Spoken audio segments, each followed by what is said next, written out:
Changez votre façon de penser. Vous pouvez faire ce que vous avez à faire, car la Bible dit que Dieu ne permettra pas que nous soyons tentés au-delà de nos forces, mais avec la tentation, il préparera aussi le moyen d'en sortir.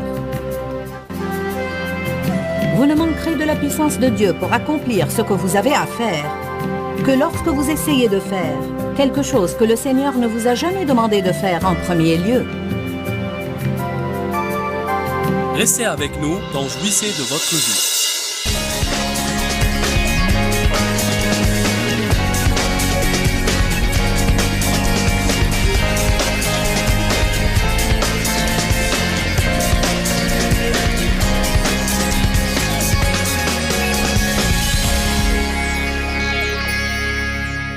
Je ne sais même pas comment vous dire à quel point je crois que notre vie peut changer si nous prenons tout simplement une décision. Dans toute situation qui se présente, je veux que mon but dans la vie soit toujours de faire ce qui est juste. Nous avons répété hier, je dois faire ce qui est juste et je dois bien traiter les gens. Répétons cela, je dois faire ce qui est juste et je dois bien traiter les gens. En fait, vous savez, à cet égard, il y a une bonne et une mauvaise façon de faire face aux tempêtes de la vie. Saviez-vous cela? Avant d'être rempli de l'Esprit Saint et de commencer à apprendre vraiment sur la puissance qui m'est disponible en tant que croyante, je n'avais jamais fait face à aucune des tempêtes de la vie comme il faut. J'imagine que beaucoup de personnes d'entre vous continuent à ne pas faire face aux tempêtes de la vie comme il faut. Vous dites, comment sommes-nous censés faire cela? Bien, il ne faut pas qu'on soit contrarié. Pas du tout. Comment puis-je ne pas être contrarié quand j'ai des problèmes? C'est ce que le monde pense, et c'est de cette façon que le monde nous a appris à réagir aux choses que nous n'aimons pas. Mais comme dans toutes les choses, ce que Jésus nous apprend est totalement l'inverse de ce que le monde nous apprend. Il dit que nous pouvons avoir la paix en pleine tempête. Pensez combien ce serait merveilleux si, quoi qu'il se passe, vous pouviez rester inébranlable.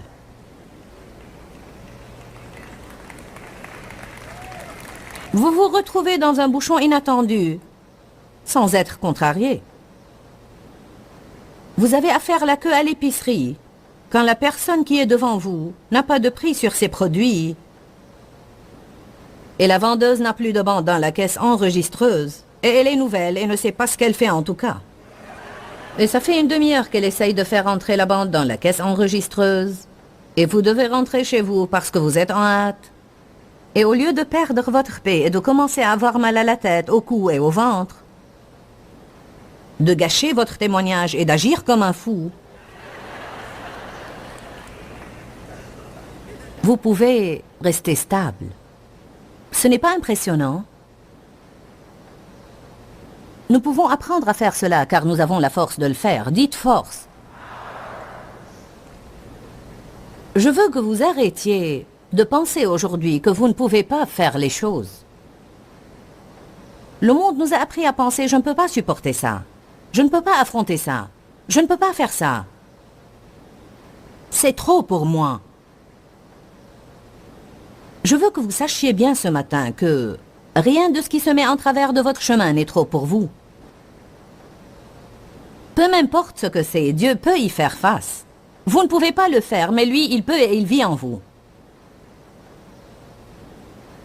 Luc 10, 19 dit, « Voici, je vous ai donné le pouvoir. » Non pas la faiblesse, la peur, la timidité et la lâcheté. Non l'incapacité, mais la capacité. Je puis tout par Jésus-Christ qui me fortifie. Paul parlait de comment il faisait face aux tribulations. Il parlait de la façon de traiter la prospérité et les tribulations. À vrai dire, certains ne traitent pas bien la prospérité non plus, car dès qu'ils ont un peu d'argent, ils vivent selon la chair. Vous avez besoin de la puissance de Dieu pour traiter le succès comme il faut, de même que vous avez besoin de la puissance de Dieu pour faire face au manque. Vous m'avez entendu? Parce que l'argent peut changer les gens. Le succès peut changer les gens. Même un grand ministère peut changer les gens. C'est pourquoi Dieu renonce à promouvoir tous ceux qu'il aimerait promouvoir, car pour être honnête avec vous, je ne crois pas qu'il y a beaucoup de gens qui, après avoir eu un succès retentissant, continuaient à aimer Jésus radicalement.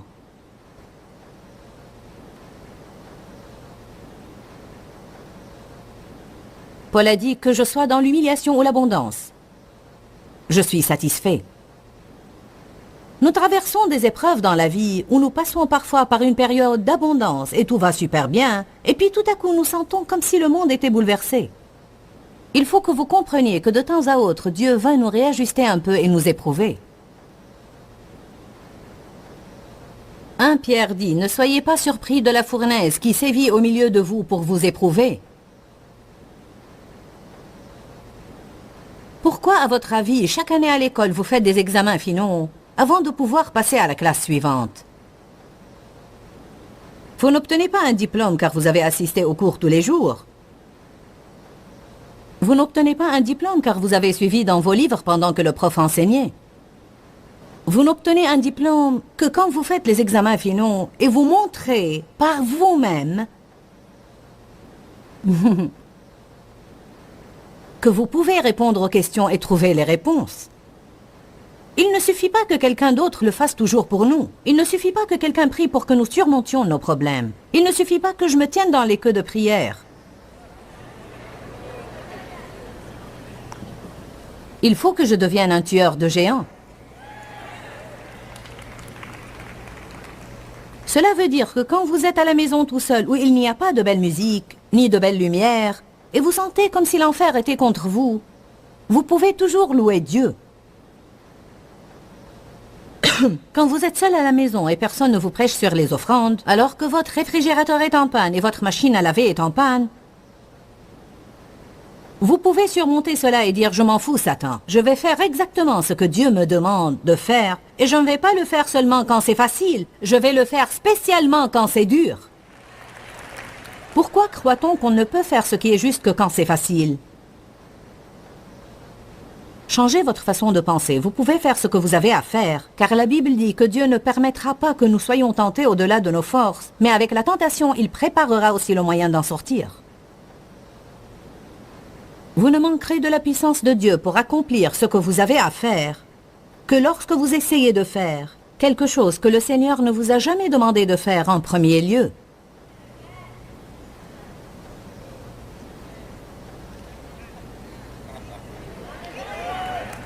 Il est l'auteur et le consommateur de notre foi, mais il n'est pas dans l'obligation de terminer ce qu'il n'a pas commencé. C'est pourquoi il est important, quand vous déployez vos efforts, de vous assurer que vous avez entendu de Dieu et de ne pas vous mettre à l'œuvre dans quelque chose que vous commencez, et puis vous mettre en colère contre Dieu s'il ne vous donne pas la force d'accomplir ce que vous essayez de faire. Et je vous dis, il ne me faut pas longtemps pour réaliser si je marche selon la chair plutôt que l'esprit, car j'ai suffisamment d'expérience avec Dieu pour savoir que s'il est présent dans ce que je fais, il me donnera tout ce qu'il faut pour l'accomplir. Il me donnera la sagesse, il trouvera des personnes pour m'aider, il me fournira les finances, il me donnera le désir et il me donnera l'énergie nécessaire dont j'ai besoin. Allez maintenant. Mais si je fais quelque chose car quelqu'un veut que je le fasse, je manquerai de finances, je me débattrai et je combattrai les diables tout le temps. Et si je fais quelque chose parce que je veux le faire, je manquerai de finances, de force et je manquerai même de vrais désirs. Vous vous sentirez épuisé et à bout de force tout le temps, et vous ne ferez que réprimer les diables. Non merci, j'ai assez fait cela. Je veux jouir de ce que je fais, sinon je ne vais pas le faire. Et je ne pourrai en jouir que si Christ le faisait à travers moi. Christ en moi, l'espérance de la gloire. Amen. Sans moi, vous ne pouvez rien faire. Dites, je peux faire ce qu'il faut que je fasse. Déclarez cela maintenant de tout votre cœur.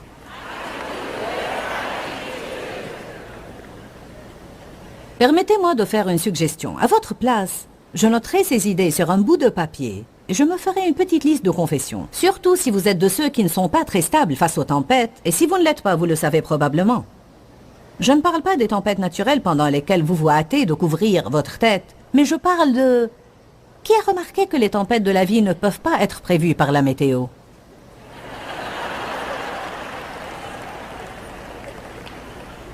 Il y a de grandes tempêtes et de petites tempêtes. Il y a de courtes tempêtes et de longues tempêtes. Mais laissez-moi vous dire quelque chose clairement. Tout le monde aura des tempêtes. Mais le soleil brille toujours de l'autre côté des nuages. Le soleil brillera toujours de nouveau. Une des choses que vous avez besoin de dire en pleine tempête, et cette tempête va disparaître. Elle va disparaître, et je vais la surmonter. Quand le diable vous dit « vous n'allez pas le faire », vous devez ouvrir votre bouche et dire « je vais la surmonter ». Quand le diable vous dit « vous ne pouvez pas faire ça », ouvrez votre bouche et dites « je peux le faire, je peux faire tout ce qu'il faut que je fasse, car Dieu ne me délaissera et ne m'abandonnera point ». Il faut que vous répondiez au diable. M'avez-vous entendu? Ne restez pas passif lui permettant de vous bourrer la tête de mensonges et d'inepties, de vous embrouiller et même de vous rendre fou alors que vous vous mettez d'accord avec lui. Une pensée vous vient, je ne peux pas le faire, et vous dites, je ne peux pas le faire. Une autre pensée vous vient, c'est trop pour moi, c'est trop pour moi. Une autre pensée vous vient, je ne peux plus supporter ça, je ne peux plus supporter ça. Puis une autre pensée, je ne peux pas endurer ça, vous dites, je ne peux plus endurer ça. Nous devons déclarer par notre propre bouche, non ce qui vient d'ici à notre bouche, mais ce qui vient d'ici à notre bouche. Amen. Faisons comme les enfants. Faites cela et dites, je ne vais pas faire ça. Je vais faire ça.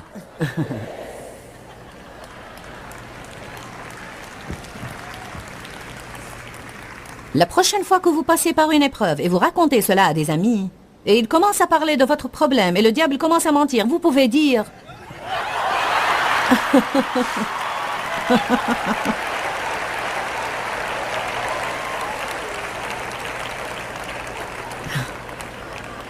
Ça attire l'attention, n'est-ce pas? Qui a jamais senti sa pensée se débattre contre son esprit? Tout le temps, non? Une partie du cheminement dans l'esprit veut dire que je vais me mettre d'accord avec mon esprit au lieu d'être d'accord avec mes pensées parce que la Bible dit que le désir de la chair, c'est la mort. La Bible amplifiée dit que le désir de la chair, c'est le raisonnement sans le Saint-Esprit. En d'autres termes, c'est ce qui provient des pensées. Comme ce que nous avons lu hier à propos de Salomon. Il a dit, j'ai consulté mes propres pensées. Dit tous, grande erreur.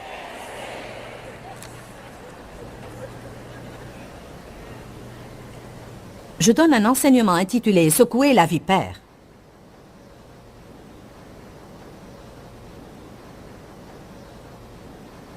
Lorsque Paul était à l'île de Malte, il était installé avec des barbares près du feu et une vipère en sortit par l'effet de la chaleur et s'attacha à sa main. C'était en fait une vipère venimeuse et mortelle. Les gens ont cru qu'il était assurément un homme meurtrier et que cela était un signe de sa cruauté. Alors ils s'attendaient à le voir tomber mort. Mais la Bible dit que Paul a tout simplement, et elle utilise ce terme-là, Paul a tout simplement secoué l'animal. J'ai donné un grand enseignement à partir de cela. C'est que quand quelqu'un me repousse, je dois secouer cela. Quand j'entends quelqu'un parler de moi, je dois secouer cela. Quand je me retrouve dans un bouchon dans lequel je ne veux pas être et je commence à m'énerver, vous savez, vous pouvez sentir la frustration monter.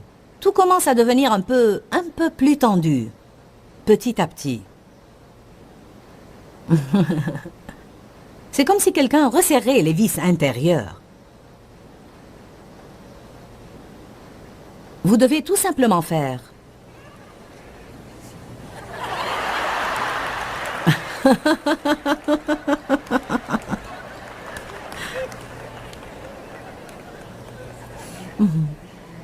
Jésus a dit aux disciples, quand vous entrez dans une ville et ils ne vous reçoivent pas, il y a plein de villes. Vous ne les traverserez pas toutes avant mon avènement. Alors ne vous inquiétez pas de quelqu'un qui ne veut pas vous recevoir. Il a dit, quand vous sortez de cette ville, secouez tout simplement la poussière de vos pieds et allez vers d'autres villes. Quelqu'un a donné cela à ma fille ce matin qui va avec ce message. Alors je vais vous le lire.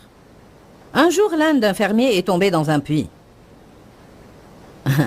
L'animal pleurait pitoyablement pendant des heures alors que le fermier essayait de voir que faire à cet égard.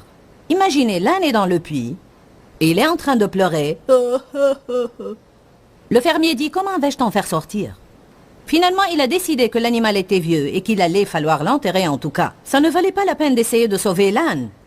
Alors il a appelé tous ses voisins et il leur a dit « Nous allons le couvrir de terre ». Alors ils ont tous commencé à jeter de la terre dans le puits. Au début, l'âne s'est rendu compte de ce qui se passait. Il a poussé des cris horribles. Ça vous rappelle quelqu'un que vous connaissez? C'est comme, je sens comme si tout va s'effondrer sur moi. Vous savez, des pelles de terre et de saleté tombent l'une après l'autre. Puis à la surprise de tout le monde, il s'est calmé. Quand vous passez par une épreuve, vous êtes contrarié et vous n'arrivez pas à entendre Dieu. Même s'il essaye de vous dire quoi faire pour en sortir, vous ne pouvez pas l'entendre, car vous êtes tellement contrarié. Une personne ne peut être guidée par l'esprit que si elle garde la paix et la sérénité au fond d'elle. Nous ne pouvons pas entendre Dieu si nous sommes contrariés et complètement perturbés. La Bible nous promet que Dieu nous guidera, nous montrera le chemin et nous fera sortir de nos problèmes. Mais je veux le dire de nouveau, nous ne pouvons pas entendre Dieu parler et être guidés par l'esprit si nous sommes dans tous nos états contrariés et frustrés. Car là, vous n'entendez que ce que vous dites vous-même. Vous entendez ce que dit votre âme, vous entendez vos pensées, votre volonté et vos émotions. Je ne veux pas faire cela. J'en ai marre de cela et je ne crois pas que c'est juste. Donc la première chose que vous devez faire quand un problème survient est de vous calmer. Amen. Dites la première chose que je dois faire quand un problème survient est de me calmer. Alors voici ce pauvre âne en bas, couvert de saleté et qui est en train de pleurer. Puis soudain, il se calme. Il a finalement pensé, ces gens ne vont pas m'aider, il vaut mieux que je reçoive une révélation. Après avoir versé quelques pelles de plus, le fermier a regardé dans le puits et il a été étonné par ce qu'il a vu. Avec toute pelle de terre versée sur le dos de l'âne, ce dernier faisait quelque chose d'étonnant. Il l'a secoué et puis il marchait dessus.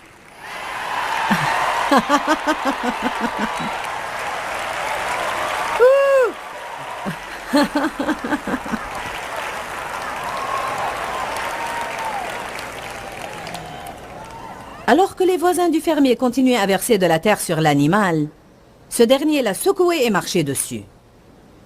Plus tard, le fermier et tout le monde fut très étonné de voir l'âne sortir du puits et trotter. Allez, louez le Seigneur.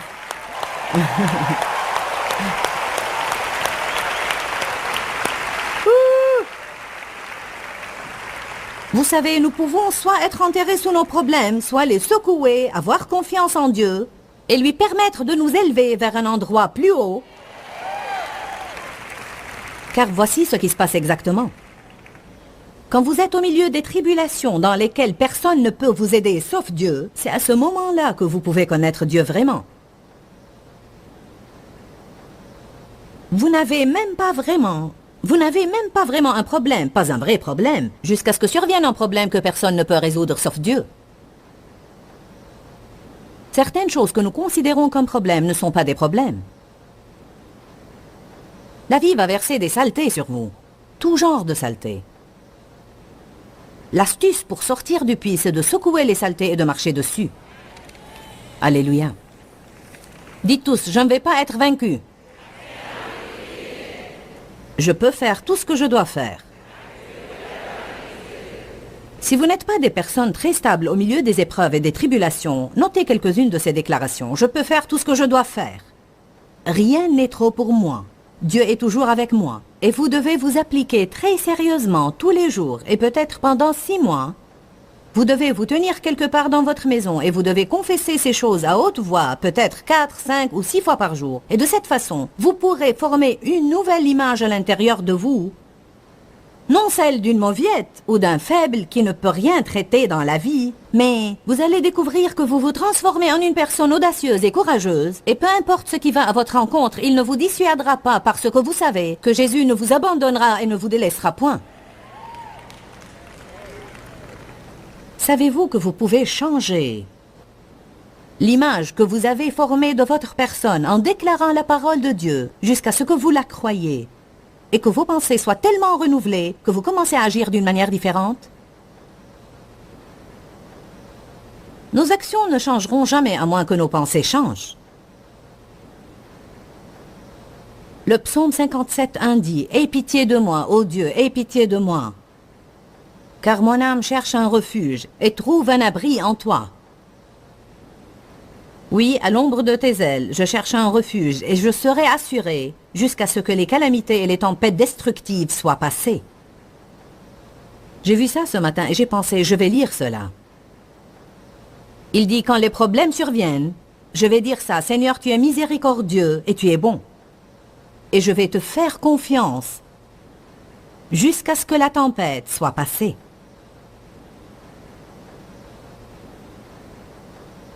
Psaume 94.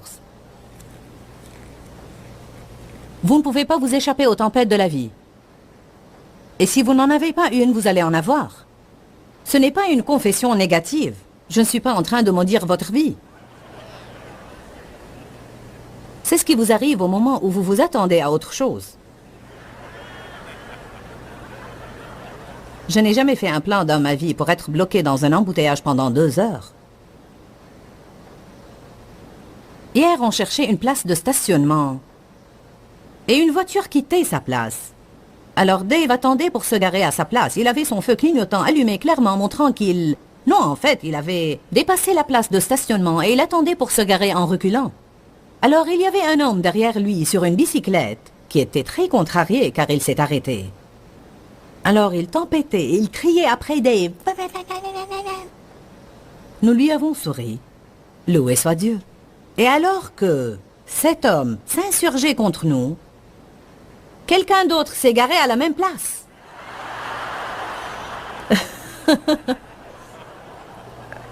Je me rappelle que dans le passé, mon mari serait peut-être sorti de la voiture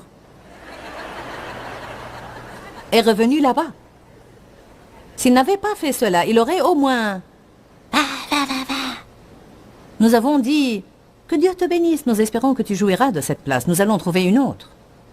Je ne vais plus jamais permettre à des gens stupides de voler ma joie.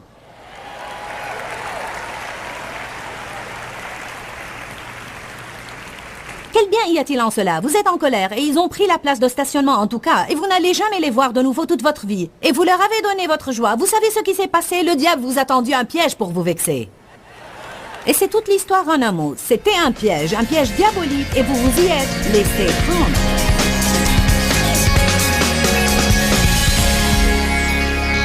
À mon avis, la vie ne mérite même pas d'être vécue si je ne vais pas jouir de la paix et de la sérénité dans ma vie. En réalité, j'ai découvert que la paix ne va pas être présente accidentellement. Je dois rechercher la paix et je dois m'agripper à ma paix. Je crois que si je fais cela, j'accomplirai alors de plus en plus la volonté de Dieu pour ma vie. Tout le monde veut savoir quelle est la volonté de Dieu pour eux. Nous voulons tous rechercher la volonté de Dieu et nous voulons nous assurer que nous accomplissons le but de Dieu dans notre vie. Mais je crois que beaucoup de gens sont la plupart des fois vexés du fait qu'ils n'arrivent pas à entendre la voix de Dieu. Je vous encourage maintenant, si vous voulez entendre la voix de Dieu pour que vous puissiez découvrir quel est son but pour vous, la première chose que vous devez faire, écoutez-moi bien, est de vous calmer. Jésus a dit, « Je vous donne ma propre paix. Non comme le monde donne, mais je vous donne ma paix à moi. » Écoutez-moi bien, j'ai une parole dite entendue pour vous aujourd'hui. Je crois que certains d'entre vous demandent une parole à Dieu. Nous aimons toujours recevoir une promesse. Cela ne signifie pas nécessairement qu'elle ne peut pas être une parole tirée d'ici que Dieu rend vivante dans notre cœur. Dieu m'a mis cette écriture à cœur pour que je conclue avec aujourd'hui. Exode 14. L'Éternel combattra pour vous, et vous gardez votre paix et restez dans le repos. Vous dites, Seigneur, quand le combat va se terminer? Je vous dis aujourd'hui, quand vous gardez votre paix, quand vous devenez calme et vous entrez dans le repos de Dieu, vous verrez Dieu combattre pour vous comme personne ne pourrait jamais combattre pour vous. Je vous dis, je crois que les ennemis que vous avez vus aujourd'hui, vous ne les reverrez plus car le Seigneur des armées combat pour vous. Gardez votre paix. Il y a une puissance dans la paix. Que Dieu vous bénisse. Dis-leur que je les aime. Dans ce livret, Joyce Meyer donne une révélation de l'amour de Dieu pour nous. Pour obtenir ce livret gratuitement, écrivez-nous à Joyce Meyer, boîte postale 40095-6300 Larnaca, Chypre. Ou bien visitez notre site web www.joycemeyer.org/fr.